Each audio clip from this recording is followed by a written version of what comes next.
My fellow Americans, I get it. There is so much information out there. You're overloaded with it. So where do you even start when it comes to getting to the gym? Well, luckily that's what I do. So let me simplify it.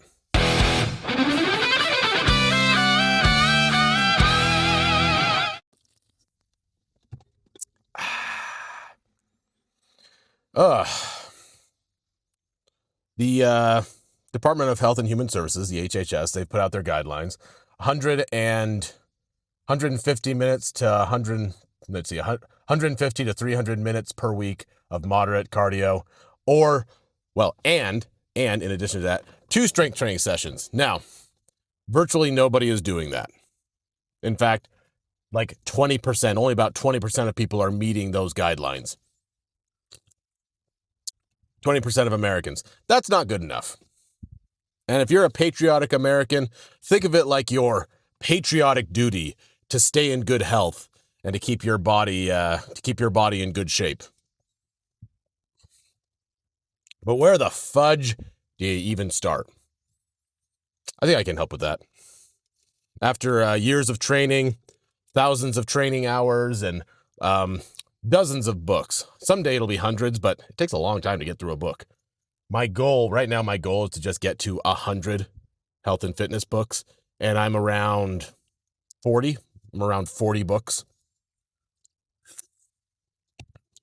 So I'm not a very fast reader, so it takes me a minute to get through a book. But with all of this reading and all this studying that I've done and actual training that I've done with people, my clients, getting them results, things like that, I think I've got something to add to the conversation. Let me just start by saying this.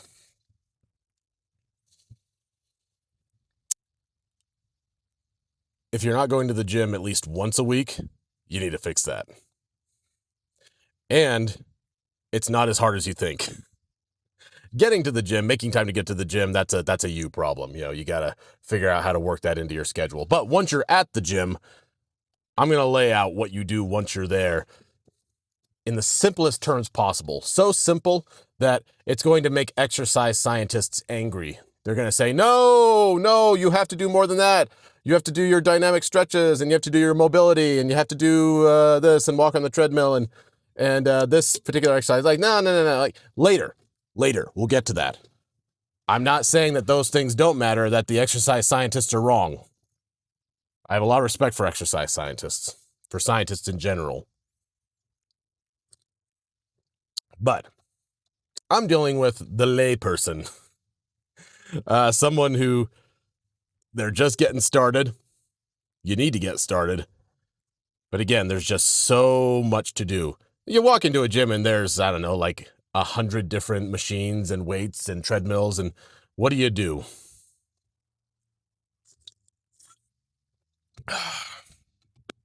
Four exercises. That's it. Just 4 exercises. No more. No less. 4 exercises. Which 4 exercises? This is how I divide up the body. You could divide the body up into 4 distinct regions. The first one are the legs. Don't worry about front or back of the legs. If you're doing the right exercises, you'll hit both of those. But we've got the legs. That's one region. Then you've got your chest muscles, your chesticles, and your triceps. The chest and the triceps work together to push on things. If you're pushing on things, you're using your chest muscles. You need to work those. And then you've got your back muscles, your back and your biceps. The biceps in the back are what you use to pull things. When you're pulling, you're hitting the back and you're hitting the biceps. So that's your third region. And then your fourth one, abs. Or the core, more specifically. I guess I say more broadly, abs would be specific. The core, the abs, the obliques, the back muscles. All of those need to be strengthened. And if you do strengthen them, they'll improve all your other lifts too. Having a strong core leads to stronger everything else. So those are your 4 regions that you need to think about. legs, chest, back, core. Are you with me so far? That means you just need an exercise that hits the legs. You need an exercise for your chest, so some kind of a pushing exercise, something where you're pushing on something. That would include bench press, dumbbell chest press, cable chest press, push-ups. Push-ups would hit the chest. Anything where you're pushing on something, you need to include that kind of an exercise. Let's see. Your back muscles. You need some kind of a pulling exercise. So these would be your pull-ups or your lat pull-downs. If you're not familiar with some of these things I'm saying, you can look it up. Basically, any exercise where you're pulling on something. All right, a row, some kind of a rowing machine, or a rowing, anything where you're pulling. Anything. If you're using a dumbbell and you're leaned over a bench and you're pulling it back like so, that's a row. That's hitting your back muscles and your biceps. The shoulders are all assisting in this as well, so we'll get into that later. Probably not in this video. Like I said, I'm trying to keep it real short and real simple.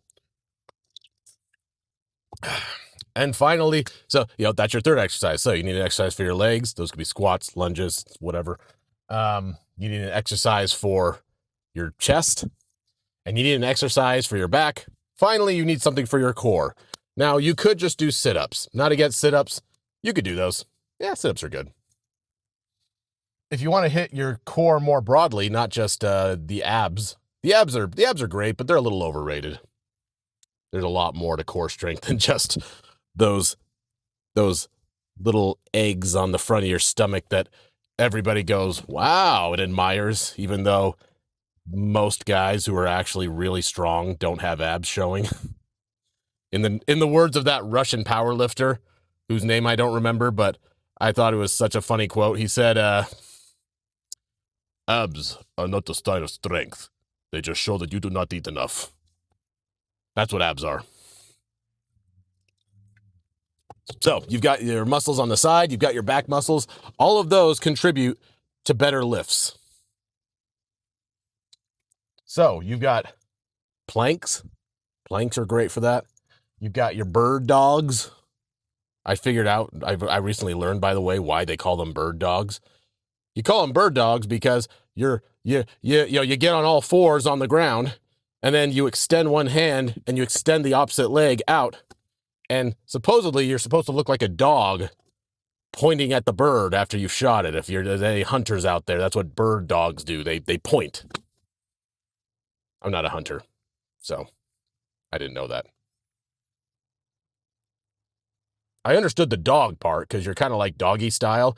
That's a bad way of putting it. You're on all fours like a dog. In the manner of a dog. We could say it that way. We're doing it in the manner of a dog. The bird part is what confused me because you extend your arm, you extend your leg. You still don't look like a bird. No, you look like a bird dog pointing at something. Bird dogs are great. Yeah, any ab exercise that hits the entire core, not just the front of your stomach.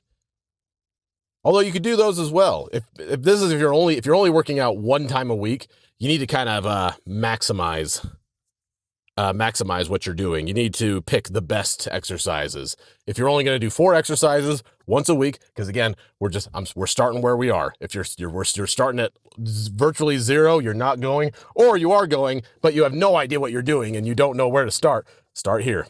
4 exercises. Chest, back, legs, abs, or core. That's it. You can pick whichever ones you want to do. Don't overcomplicate it. Keep it simple. Keep it simple. Otherwise, you're going to get overwhelmed and you're going to quit going. We don't want that. What we're trying to do here, we're trying to build habits. We're trying to build habitual systems that are easy to stick to. Like, Atomic Habits style. If you ever read Atomic Habits, great book. It'd be even greater if people actually applied what they learned in it. Remember, James Clear says, Don't just create systems. Create systems where it's difficult to not do it. That means you plan ahead. You say, all right, on this day at this time, I'm going to spend an hour at the gym. That's the other nice thing about just 4 exercises. You can do them real fast. You decide what 4 exercises you're going to do. Again, targeting the legs, the back, the chest, the abs.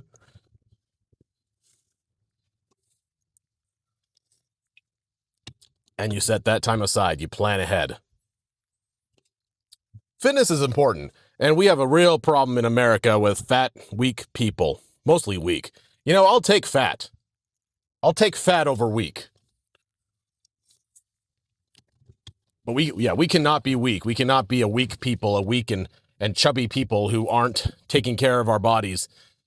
It's a reflection of how we take care of our lives. If you're lax in your physical conditioning, you're probably lax in almost every other part of your life. Not guaranteed. I know plenty of people who aren't in very good shape, but they're stalwart in other ways.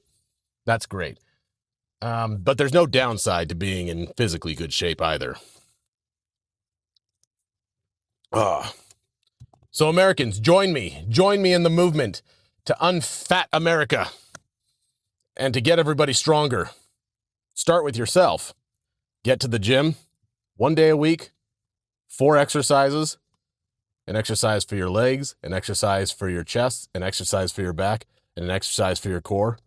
And if you just start there, if you just do that, you're already going to be ahead of 80% of Americans who aren't going to the gym at all. Be the 20%. Please, I implore you, be the 20%. Join me. That's all I got. That's all I got for today. Go forth, fitnocrats.